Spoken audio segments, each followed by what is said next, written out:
Nasubukan mo na bang magluto ng kansi? Ang masarap na putahing ito ay nagmula pa sa Iloilo. Tara, samahan mo ako. Magluluto tayo na kansi. Simulan natin ang ating pagluluto. Nagpainit na nga ako ng kawali at nang uminit ng kawali, nilagyan ko na ito ng mantika. At nang uminit na nga yung mantika, nilagyan ko na ito ng bawang. Papalabasin lang natin yung aroma nito. At isinunod ko na din itong ating sibuyas. Pulang sibuyas nga yung ginagamit ko dito. At matapos kong mailagay yung sibuyas, ay nilagyan ko na din ito ng luya. Pakatulong ito para mas maging mabango ang ating nilulutong ulam. At kapag ganito ay tsura niya, lumambot na yung ating mga sangkap panggisa, ay ilagay na natin itong ating karing baka. Sa kansi nga, ang ginagamit dito ay bulalo. Kaya mayroon tayo ditong 3 pirasong bulalo. Pero para mas dumami yung ating nilulutong ulam, nilagyan ko na din ito ng laman. Dahil nga yung niluluto ko ngayon ay hanggang sa kinagabihan na naman yung ulam. At habang nga ginigisa natin itong ating karning baka, ay lalagyan ko na din ito ng patis. Nilalagyan ko na nga ito ng patis para manot na yung lasa sa laman ng ating karning baka. Maglalagay na din ako dito ng black pepper or pamintang durog. Saka ko ito hahaluin. At kung nanonood ka pa rin hanggang dito sa parte ng aking video, ibig sabihin ay interesado ka sa aking niluluto. Baka pwede mo naman i-comment kung taga saan ka, para alam ko kung hanggang saan umabot ang aking video. At balik tayo dito sa ating nilulutong ulam.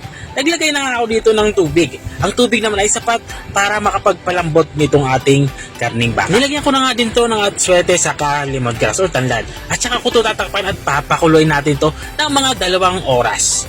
At makalipas nga ng 2 oras ay binuksan ko na ito. Dito naman sa parte ito ay kitang-kita na malambot na nga yung ating karning baka. At sa parte nga ito ay tatanggalin ko na itong ating lemongrass na inilagay.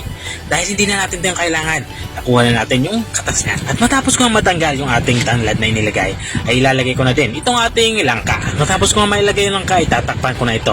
Papakuloy natin ito ng mga 10 minuto para maluto naman itong ating inilagay na langka. At makalipas nga ng 10 minuto ay binuksan ko na ito. Dito naman sa parte ito ay magsisimula na tayong magtimpla. Pero bago ko ito timplahan ng mga pampalasa, ay gamit itong tinidor ay tutusukin ko muna ito para sigurado akong lutong-luto na nga at malambot na yung ating langka. At dahil nga malambot na yung langka, ay ilalagay ko na itong ating pampaasin. At dahil nga wala akong makuhang batuan na yung talagang inilalagay pag kansiya yung pinag-uusapan, ay sampalok na lang yung aking inilalagay. At matapos ko mailagay yung sampalok, ay titimblang ko na ito. Maglalagay nga ako dito ng patis dahil kulang pa ito sa alat. Kung wala kayong patis, okay lang naman yung asin. Walang problema yan. At habang nga tayo nagpapatuloy sa ating pagluluto, gusto ko lang i-shoutout ang mga masusugid nating mga taga-subaybay. Big shoutout nga kay Ma'am Lenny Carcaboso ng Angeles City. Shoutout din kay Sir J. Bailon Banate ng Guimaras. At shoutout din kay Ma'am Vivian Dangkalan Lagare ng Sarangani. At maraming salamat din sa mga walang sawang nanunood at nakasubaybay dito sa aking channel. At balik nga tayo dito sa ating nilulutong ulam.